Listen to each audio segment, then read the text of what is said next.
Blood donation सुनने और देखने में तो बहुत अच्छा है, लेकिन कई डर हैं इसके साथ कि कहाँ होगा, कैसे होगा, जो मेरा ब्लड है उसकी ब्लैक मार्केटिंग तो नहीं होगी, मैं रिकवर हो पाऊँगा या मैं उस लायक हूँ या नहीं। तो ऐसे काफ़ी डर होते हैं ब्लड डोनेशन से पहले। लेकिन फिर जब आप किसी ऐसी ऑर्गेनाइजेशन के साथ जुड़ते हैं जिसका हर व्यक्ति का एक अपना मोटिव है समाज सेवा करने का या कुछ अच्छा करने का, तो ये सारे डर आपके दूर हो जाते हैं। ऐसा ही मेरे साथ हुआ जब मैं NSS यूनिट 18 का पार्ट बना। अपने सीनियर्स को ब्लड डोनेट करता देख मेरे अंदर भी ये जोश चला कि चलिए ब्लड डोनेट करते हैं। तो ये मौका मुझे इसी साल फरवरी में मिला, यानी कि फरवरी 2021 में। तो पहले तो ये डर होता है कि हाँ यार ब्लड डोनेट करना है, कहीं एनर्जी लॉस ना हो जाए और मतलब ब्लड डोनेट करने के बाद कमज़ोरी ना हो जाए। लेकिन धीरे धीरे वो जब 1-2 दिन का टाइम बचता है, मतलब अगर आपने पहले से डिसाइड कर रखा है कि मुझे ब्लड डोनेट करना है, वो 1-2 दिन का टाइम बचता है या आप उस हॉस्पिटल में उस ऑफिस में जाते हो, तो वो डर जो है जोश में बदल जाता है कि अरे ब्लड डोनेट करेंगे, किसी का भला होगा, और राष्ट्रवाद की फीलिंग, समाज सेवा की फीलिंग। और अभी तक क्या था कि इस एज में आप किसी भी तरीके का डोनेशन करते हैं, पैसे का या किसी चीज़ की मदद का, तो वो पर्सनली आपका नहीं है, वो आपके पेरेंट्स का है। आपने किसी को पैसे दान किए, वो आपके पेरेंट्स के हैं। आपने किसी को खाना दिया, वो आपके पेरेंट्स के हैं। लेकिन ब्लड, इस समय ब्लड एक ऐसी चीज़ है जो आपकी पर्सनल है, इस पर किसी का कंट्रोल नहीं है। लेकिन आप ब्लड डोनेट करते हैं तो एक पर्सनल वाली फीलिंग आती है कि हाँ मैंने कुछ किया, और ब्लड डोनेट करने के बाद एक वो वाली फीलिंग आती है कि अरे कितना अच्छा काम किया है मैंने, मुझसे अच्छा कोई व्यक्ति ही नहीं है और मैंने किसी की जान बचाई है। तो ये वाली जो फीलिंग होती है, एक बार को आप भूल जाइए कि ब्लड डोनेशन से बॉडी को क्या बेनिफिट होते हैं, उसको छोड़ के ये वाली फीलिंग ही आपको इतना बूस्ट कर देगी कि आप खुश रहेंगे। मतलब जब भी आप वो पिक्चर्स देखेंगे, जब भी आप उस बारे में बात करेंगे, तो बहुत ज़्यादा खुशी होगी। और पहले ब्लड डोनेशन के बाद तो ये बहुत ज़्यादा होती है। मैं अभी पिछले 4-4.5 महीने में 2 बार ब्लड डोनेट कर चुका हूँ और ये वाली फीलिंग बहुत ज़्यादा है। तो मैं ये कह रहा हूँ कि आप सबको ब्लड डोनेट करना चाहिए, क्योंकि इस समय तो खास करके क्योंकि अभी वैक्सीनेशन चल रही है और पहले वैक्सीनेशन से दूसरे वैक्सीनेशन का टाइम गैप काफ़ी लंबा है, फिर दूसरे के बाद फिर आपको इंतज़ार करना है ब्लड डोनेट करने के लिए। तो जितनों को भी अभी वैक्सीन की पहली डोज नहीं लगी है वो प्लीज़ ब्लड डोनेट करें। हेलो दोस्तों, मेरा नाम यशपाल चौहान है। मैंने 21 मई को जॉली ग्रांट में ब्लड डोनेट किया था। आज 1 महीना लगभग पूर्ण होने वाला है। मैं बिल्कुल स्वस्थ हूँ, कोई कमज़ोरी फील नहीं कर रहा हूँ और मेरे अंदर एक नया जोश है, नई उमंग है। रक्तदान करने से सकारात्मक विचारों का हमारे शरीर में प्रचार होता है और नकारात्मक विचारों का विनाश होता है। राष्ट्र के हित के लिए हमें ब्लड डोनेट करना चाहिए। रक्तदान कीजिए, राष्ट्रीय एकता बढ़ाइए। Donate blood and save 3 lives. Thank you. I first donated the blood on the year 2019 and since then I've donated 4 times and I'm completely fit and fine.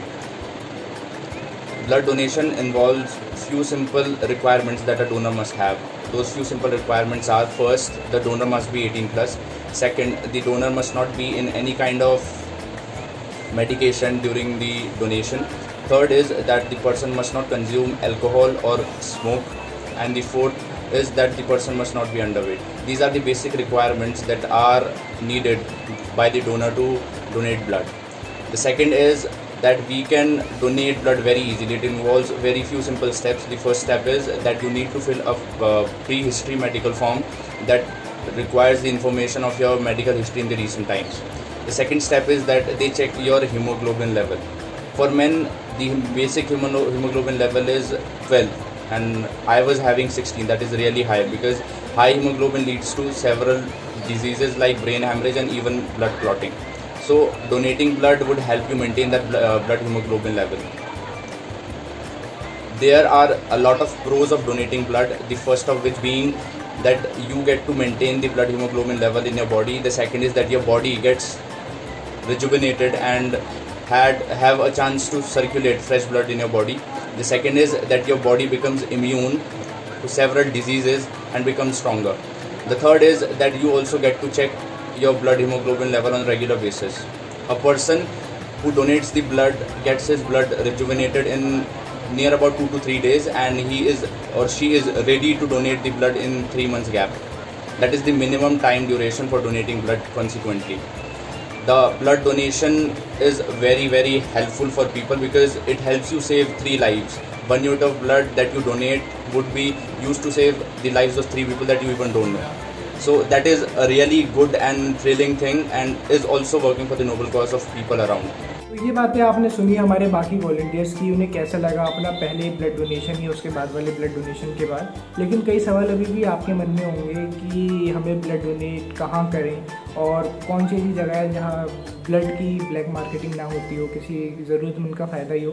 तो ऐसे में आप ध्यान रखें कि आप ऐसे अच्छे हॉस्पिटल्स या ऐसे अच्छे ऑर्गेनाइजेशन में लें जिस पे आपको भरोसा हो, या फिर मैं स्पेशली बात करूँगा IMA देहरादून की, या जो आपके पास प्राइवेट हॉस्पिटल्स हों। यहाँ ब्लड डोनेट कर सकते हैं क्योंकि यहाँ ज़्यादातर एक कार्ड मिलता है जिसमें 1 साल तक की वैलिडिटी होती है। मतलब आप यहाँ ब्लड डोनेट करेंगे तो 1 साल तक आप अपने या अपने किसी भी घर वाले को ब्लड दिलवा सकते हैं। तो ये एक तरीके का ब्लड स्टोरिंग हो गया। और दूसरा कि आप इस काबिल हैं या नहीं, तो ब्लड डोनेशन की सबसे अच्छी बात ये होती है कि जब भी आप अपना ब्लड देते हैं तो उस ब्लड की प्रॉपर टेस्टिंग होती है। सारे टेस्ट होते हैं उस पर, आपके ब्लड ग्रुप से लेके और HIV 1, 2, हेपेटाइटिस B, C या फिर मलेरिया, टाइफाइड, डेंगू, ये सारे टेस्ट होने के बाद तो आप ये देखिए कि 4 से 5 महीने में अगर आप ब्लड डोनेट करते हैं तो एक तरीके की पूरी बॉडी टेस्टिंग तो आपकी यही होगी जितना खर्चा आप टेस्टिंग में करेंगे, क्योंकि नॉर्मली हम लोग टेस्टिंग नहीं करवाते हैं। तो ब्लड डोनेशन के बहाने ही आपके ब्लड की पूरी टेस्टिंग हो जाएगी और एक प्रॉफिट तो आपको यही मिल गया। इसलिए आप ध्यान रखें कि ब्लड डोनेशन ज़रूर करें। शुक्रिया।